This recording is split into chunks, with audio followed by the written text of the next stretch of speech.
నాతో పాటుగా మన సంఘ ఉపాధ్యక్షులు రెవరెండ్ విజి దేవస్ గారు ఉన్నారు.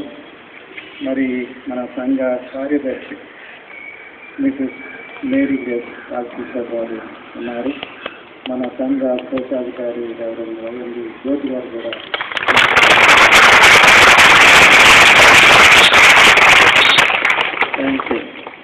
అనూహ్యమైన రీతిలో మీరు మాకు కలిగిన స్వాగతం గారు మీరు చూపిస్తున్న గౌరవం కలిసి మీకు అందరికీ కృతజ్ఞతలు. దేవుడు మిమ్మల్ని అందరినీ ఆశీర్వదించాలని మా అందరి ప్రార్థన దైవాలు. నేను కూడా మీలాగే మిషన్ స్కూల్లోనే నేను చదువుతున్నాను. మిషన్ స్కూల్లో ఉండే డిసిప్లిన్, మిషన్ స్కూల్ ద్వారా మనకు వచ్చే వ్యక్తిత్వం, అవన్నీ నాకు అనుభవపూర్వకంగా తెలుసు. నేను ఎప్పుడు కూడా నా టీచర్స్ నేను జ్ఞాపకం చేసుకుంటూ ఉంటాను. నా భవిష్యత్తుకు పునాది వేసిన నా టీచర్స్ నాకు ఎప్పుడు గుర్తు వస్తుంటారో. నేను ఎప్పుడు మా సొంత గ్రామం వెళ్ళినా వారిని పలకరించకుండా తిరిగి రాను.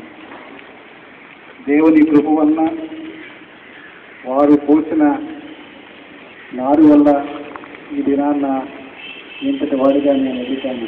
దేవునికి వందనాలు, వారికి కృతజ్ఞతలు. అదేవిధంగా మీ టీచర్స్ కూడా మీ భవిష్యత్తు కోసం వారు శ్రమపడుతున్నారు, వారు మంచి పునాది వేస్తున్నారు. దాన్ని మీరు గుర్తించాలి.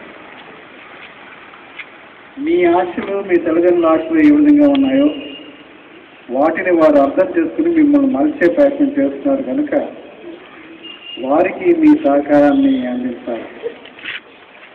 చాలాసార్లు చాలామంది ఏమంటారంటే,